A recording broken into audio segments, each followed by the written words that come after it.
pause dans les combats entre le Hamas et l'armée israélienne.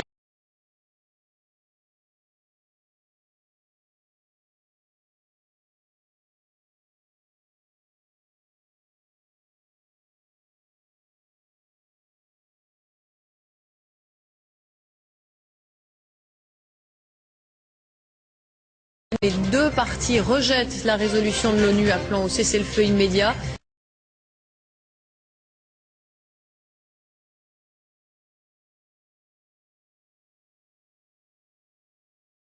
Grand titre de l'actualité de ce vendredi, Israël et le Hamas qui ignorent la résolution de l'ONU appelant à un cessez-le-feu immédiat.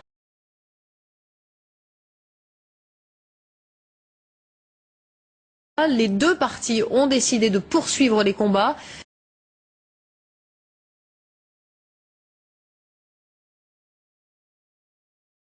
Même la trêve quotidienne de 3 heures observée depuis 2 jours a volé en éclats. L'aide humanitaire n'a pas été acheminée aujourd'hui. Dorothée Oliéric et Talal Abouramé sont nos envoyés spéciaux sur place. La guerre continue et rien ni personne ne semble pouvoir l'arrêter.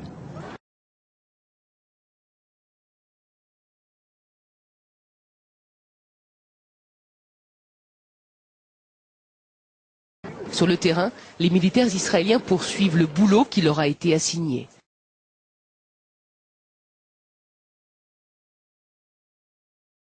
Officiellement changer la réalité sécuritaire, en clair, mettre à genoux le Hamas, mettre à genoux le Hamas, mettre à genoux le Hamas, en neutralisant au maximum leur arsenal et les miliciens islamistes.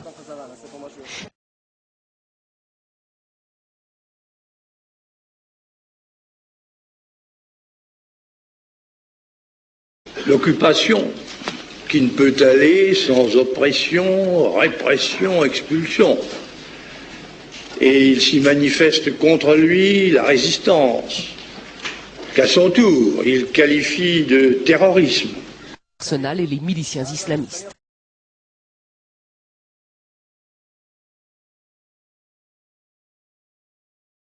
Mais à Gaza, ceux qui tombent sous le feu israélien sont aussi des civils.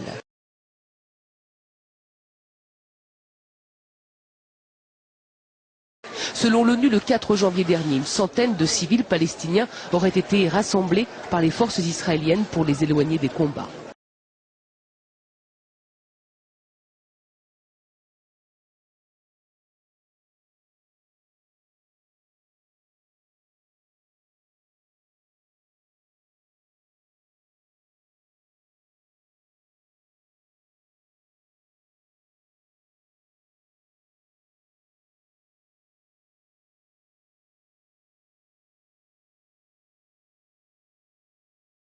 Mais la maison a été atteinte par un obus et 30 civils auraient alors trouvé la mort. Dans cet hôpital, les blessés témoignent sur cette nouvelle attaque israélienne critiquée par la communauté internationale.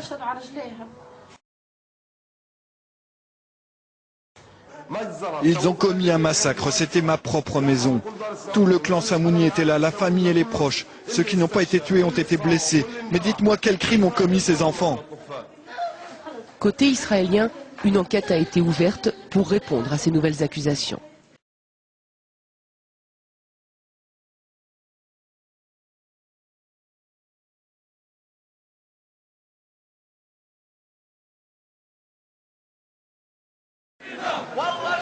La colère monte et en ce vendredi, ce sont des milliers de Palestiniens qui sont descendus dans les rues de Cisjordanie pour protester contre l'offensive militaire israélienne.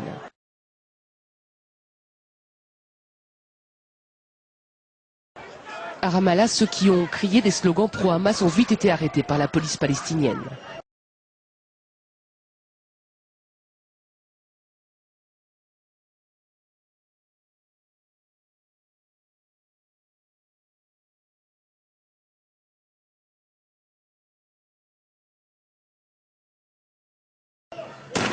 À Hébron, la police israélienne a tiré des gaz lacrymogènes et des grenades assourdissantes pour dissiper une foule très remontée.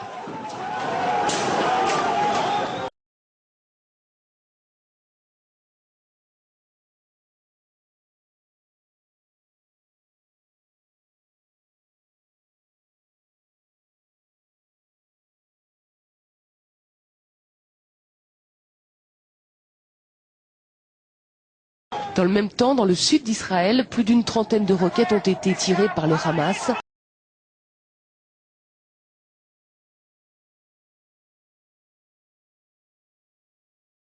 Des missiles qui visent les civils israéliens.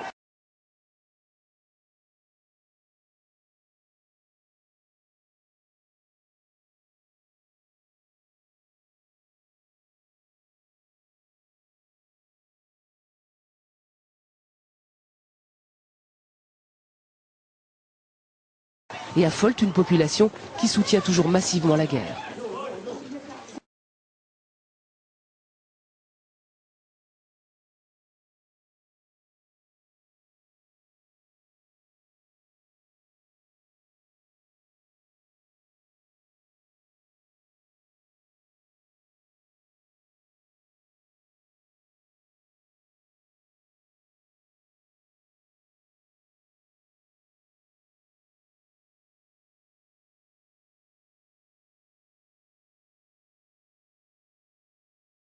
Et on retrouve notre correspondant à Jérusalem. Bonsoir Charles Anderlin. Alors l'opinion publique israélienne est donc toujours massivement derrière le gouvernement. Oui, tout à fait. Selon le dernier sondage, 91,4% des Israéliens soutiennent l'offensive contre le Hamas.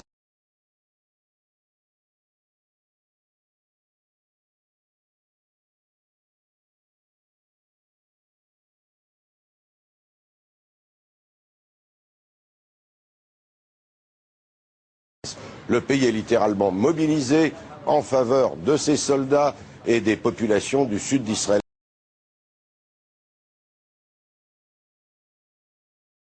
Mais cela pourrait changer assez rapidement.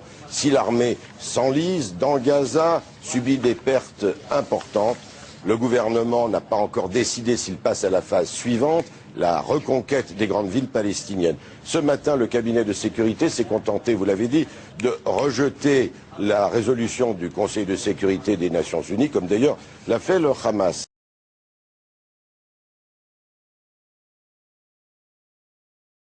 Mais dès ce soir, deux émissaires du Hamas ont quitté Gaza pour le Caire pour des négociations. Donc la région est à nouveau à la croisée des chemins. Un cessez-le-feu, un accord peut-être dans les prochaines 24-48 heures ou un élargissement des opérations militaires. Charles Anderlin en direct de Jérusalem.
Yeah.